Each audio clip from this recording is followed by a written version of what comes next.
रिलायंस जियो के आईपीओ का बज़ अभी ठंडा हुआ नहीं था कि अंबानी कैंप ने एक और आईपीओ बॉम्ब ड्रॉप किया है। एज पर द रिपोर्ट्स 2026 में जियो की लिस्टिंग के बाद मुकेश अंबानी का अगला बड़ा आईपीओ रिलायंस रिटेल हो सकता है।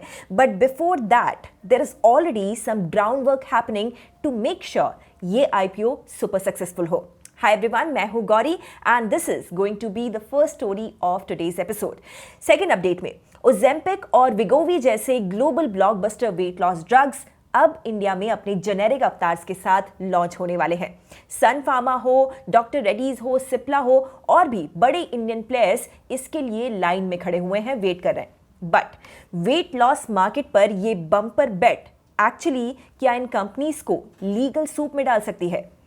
Third and possibly the biggest story, Trump ने अपने सोशल मीडिया ट्रूथ सोशल पे बोला है कि क्वार्टरली अर्निंग्स की रिपोर्टिंग एक कॉस्टली टाइम वेस्टिंग रिचुअल है जो कि कंपनीज को शॉर्ट टर्म थिंकिंग में फंसा देती है। Is it the start of the end of quarterly reporting in the US and will it impact Indian markets as well? Let's get into it then.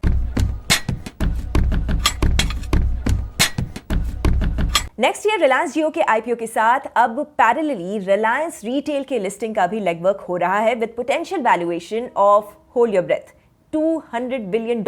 Reliance Retail basically एक umbrella है जिसके under Reliance Smart, fresh pick, Reliance Digital, Jio Mart, Trends, 7-Eleven, Reliance Jewels आता है। Basically the formats are spread across groceries, fashion, electronics and jewellery.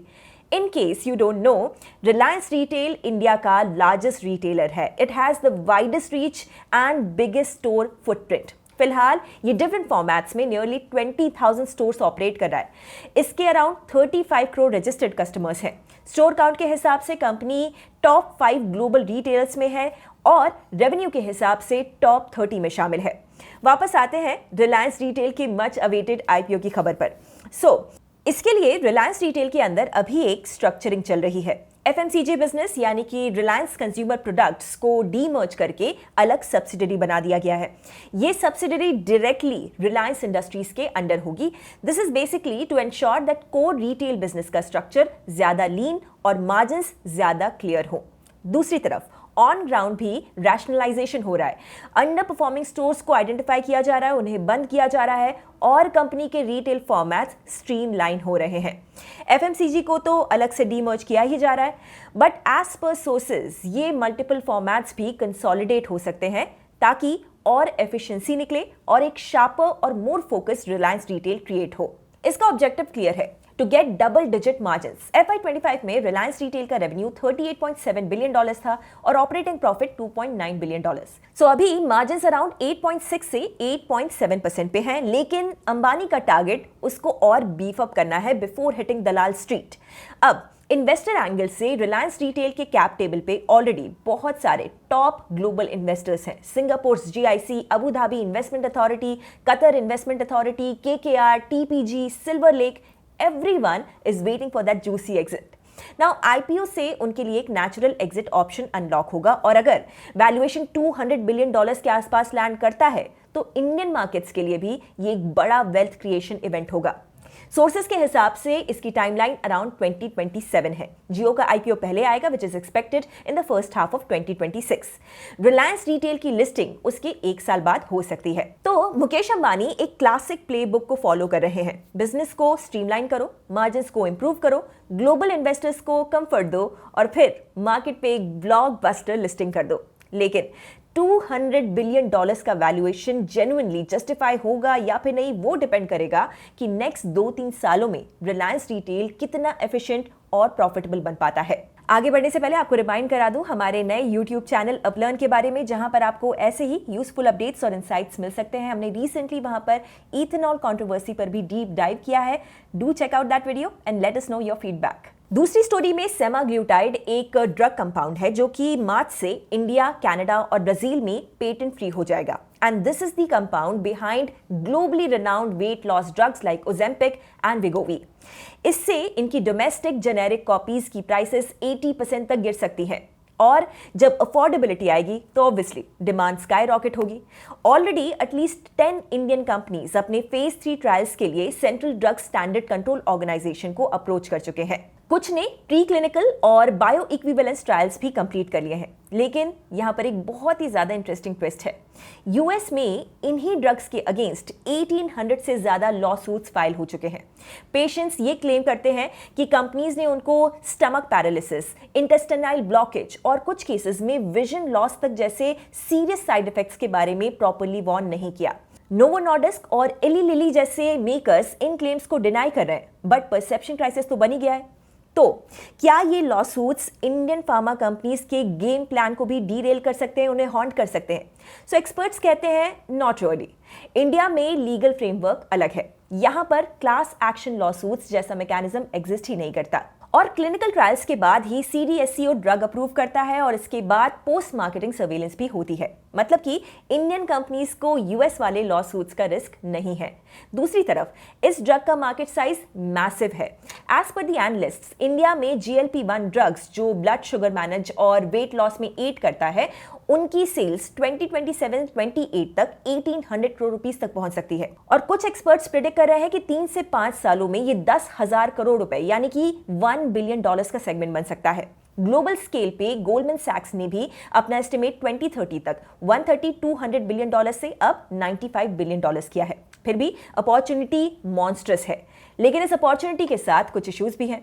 Demand ज्यादा होने से market में fake या फिर स्पूरियस मेडिसिन के आने का भी रिस्क है और मिस यूज का भी तो रिस्क है। मतलब लोग स्ट्रिक्टली मेडिकल रीजंस की बजाय कॉस्मेटिक, वेट लॉस के लिए भी इन ड्रग्स का ओवर यूज कर सकते हैं। तो यहां पर रेगुलेटर्स को टाइट मॉनिटरिंग करनी पड़ेगी। तो ये ब्लॉकबस्टर ड्रग्स नियर टर्म में डेफिनेटली इंडिया में $1 बिलियन बेट्स बनने वाले हैं, लेकिन इसमें ट्रस्ट, सेफ्टी और रिस्पॉन्सिबल रेगुलेशन भी जरूरी होंगे। तीसरे अपडेट में Donald Trump is pushing to end quarterly reporting of the companies, पर यह डिबेट देखा जाए तो नया नहीं है। 2018 में भी ट्रंप ने यह बोला था, लेकिन तब SEC जो कि यूएस का मार्केट रेगुलेटर है, उसने स्टेटस को मेंटेन किया था। इस बार डिफरेंस ये है कि रेगुलेटर इस आइडिया को सीरियसली कंसिडर कर रहा है। मतलब कि क्वार्टरली रिपोर्ट्स स्क्रैप करके सेमी एनुअल साइकिल आने का रियल चांस है। As per the supporters of this idea, this change, इसका लॉजिक ये है कि हर 3 महीने एक रिजल्ट्स का प्रेशर होता है कंपनी पे, तो सीईओज और मैनेजमेंट को लॉन्ग टर्म बेट्स लेने के बजाय शॉर्ट टर्म टारगेट्स चेस करने पड़ते हैं। इससे सस्टेनेबल ग्रोथ हर्ट होती है। वॉरेन बफेट और JP मॉर्गन के CEO जेमी डिमन ने पहले भी बताया था कि क्वार्टरली गाइडेंस कंपनीज को डिस्टॉर्ट करती हैं, क्योंकि फोकस सिर्फ अगले 90 दिनों के प्रॉफिट पर हो जाता है।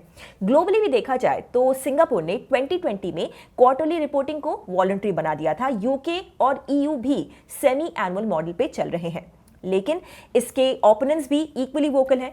सो पेंशन फंड्स जैसे कि इंस्टीट्यूशनल इन्वेस्टर्स के हिसाब से लेस फ्रीक्वेंट अपडेट से मार्केट ओपेक बन सकता है।